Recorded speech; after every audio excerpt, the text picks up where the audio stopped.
민주당이 요즘 하는 행태를 보면 윤석열 정부가 실패하게 만들고 민생이 어려워져야 민주당이 선거에 유리하다고 판단하고 있는 것으로 보입니다. 걸핏하면 대통령과 장관에 대한 탄핵 소추 시도를 일삼고 있기 때문입니다. 100년 집권을 자신하던 오만한 정당이 불과 5년 만에 국민의 심판으로 쫓겨나자 탄생 1년도 안 된 정부를 향해 허구한 날 탄핵 운운하면서 대통령과 정부를 흔들어댈 궁리만 하고 있습니다. 이제는 법무부 장관 탄핵 운운하고 있는데 강도 지시 들통나자 경찰관에게 책임을 묻겠다는 것과 다름없는 행태입니다. 억지도 이런 억지가 없습니다. 정작 탄핵을 당해야 할 대상은 헌재 재판관이라는 직책에 걸맞지 않게 얄팍한 법기술자로 전락해서 양심은 내팽개치고 새치혀로 국민을 속이며 곡학아세하는 민우국 카르텔입니다.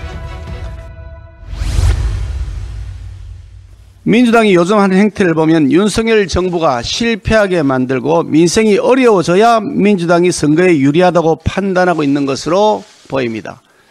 민생은 내팽개친 채 무작정 반대를 위한 반대만 일삼고 거부권 행사가 뻔히 예견되는 포퓰리즘 법안을 일부러 본회의 직상정 후 강행 처리하는가 하면 걸핏하면 대통령과 장관에 대한 탄핵 소추 시도를 일삼고 있기 때문입니다.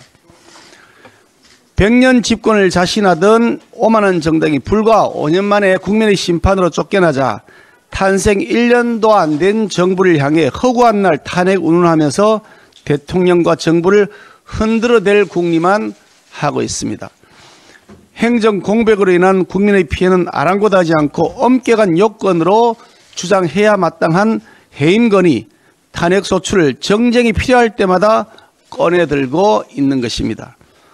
얼토당토하는 이유를 들면서 민주당은 작년 9월 외교부 장관에 대한 해임 건의안을 강행 처리했고 행안부 장관에 대하여는 해임 건의안에 이어서 탄핵 소추안까지 밀어붙여서 행정과 소방, 사회 안전을 담당하는 주무부처 장관의 직무를 기어코 정지시켰습니다.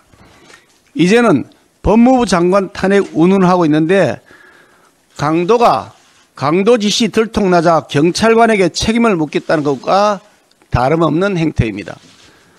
억지도 이런 억지가 없습니다.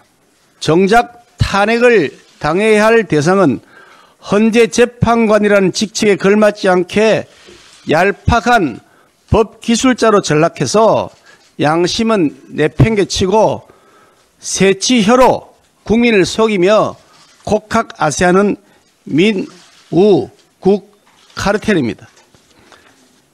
나라야 멍이 들든 말든 윤석열 정부가 실패해야 민주당에게 유리하다는 얄팍한 정치 공작적 계산을 현명한 우리 국민들께서는 냉철한 눈으로 지켜보고 계신다는 점을 상기시켜드립니다. 법부가 통과시킨 검찰정상화법 사법부도 인정했는데 정부와 여당만 반대하는 건 삼권 분립에 대한 도전이다. 민주당이 이렇게 입장을 냈는데 이에 대해서는 어떻게 생각하십니까? 사법부가 인정했다고요? 정치재판소가 인정한 것을 사법부가 인정했다 할 수 있습니까? 이거 정치재판한 거 사람들이 부끄러운 줄 알아야 됩니다. 역사에 심판을 받게 될 것입니다.